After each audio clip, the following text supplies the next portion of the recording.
You're watching Let's Chat.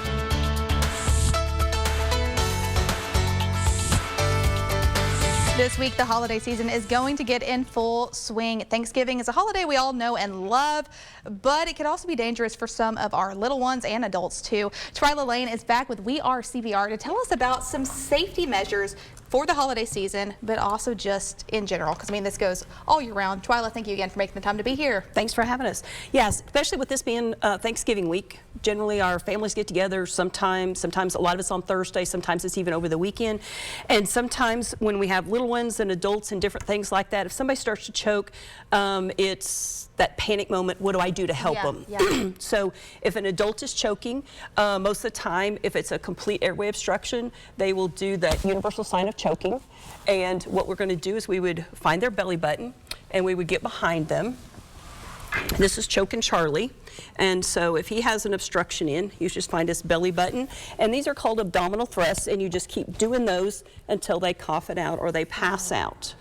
Wow. So, I mean, what is considered the age for an adult? That might sound weird, but I mean, obviously children, no, it isn't. What would be the consider of how we would start doing that on a person? So anybody over the age of 1. Oh, okay. So a child is considered usually about 1 to about puberty. So a lot of times we say 8 or 10. So a lot of times you may have to just use one hand to do those abdominal thrusts. And a lot of times the toddlers into that preschool age, they won't do the universal sign of choking. They just kind of stop and just kind of stare at you. Gotcha. So you really have to pay extra attention during these times, and just if there's any sort of wacky behavior and notice something is going wrong. Then, and especially if somebody has that high pitch wheezing sound, if they can cough, just let them cough and just kind of watch them. If they do have a severe obstruction, go ahead and do those abdominal thrusts on them. And especially while we're having family and all of those kind of things, a lot of people have already put their trees up and all of the little things that can and do go wrong. So yeah, the 2-year-old that gets in their parent's purse or something, and they may get change out, and of course anything with a child is going to go in their mouth. Yeah. And then when you're talking about food, I just brought a few of the normal things. A lot of times we want to eat healthy. So if we have carrots, these are all too big to feed somebody that's under the age of 3. So we would want to chop them up, or even smaller ones, 1, 2, 3-year-olds, just kind of steam them, make them softer. Gotcha.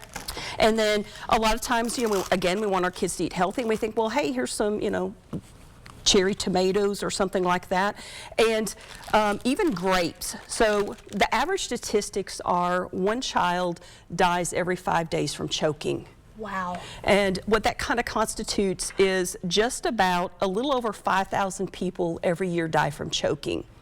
And especially even our elderly people, our elderly family, those kind of things, when you have all of that put together, a lot of times sometimes there's some, spirits involved, just because we're celebrating together, or just we're too busy talking, laughing, telling the old stories, and we get choked. Sure. So, especially even with kids, we want to make sure if there's grapes, we want to make sure not just to cut them in half, but so like this one's in quarters. Gotcha. And even that can be too big for an infant who's choking.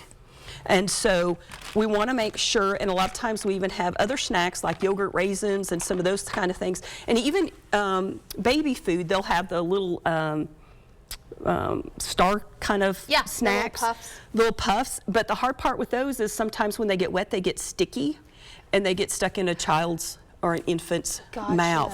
So especially if they're a younger child, in an infant which is age birth to 1, we would make sure if they are choking, biggest thing is don't just blindly stick your finger in, because a lot of times that could push it back further. But I could turn a baby over, and right here in between his shoulder blades, I want to hold his, and I do 5 back slaps. Then I'm going to turn him over and do 5 chest thrusts. And as long as a baby's thrashing, trying to cry, you'd keep doing those 5 back slaps and those 5 chest thrusts until the baby became unresponsive. If they become unresponsive, make sure you call 911, make sure somebody is out looking for the ambulance, and then you would just start right here in the center of their chest with 2 fingers. You would do 30 compressions. You would try and give 2 breaths. If you can't get it in, you keep going back and doing those compressions. Gotcha. And so we teach a babysitting class, and this is just a little obstruction that, as you think it's that tiny, small. And an infant, if it got stuck in his mouth, then with those 5 back slaps and things, hopefully that would come out. And a lot of times it gets just right in their mouth, and then if you can see it, you can pick it out.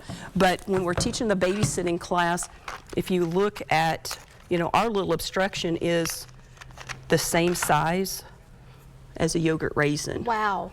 So it really can be something really small that could end up being very dangerous. Exactly. Twyla, where can people go visit you to get a CPR training or to just get the latest information from you guys? Our website is wearecpr.com, and our office is on Shallowford Road, 5959 Shallowford Road.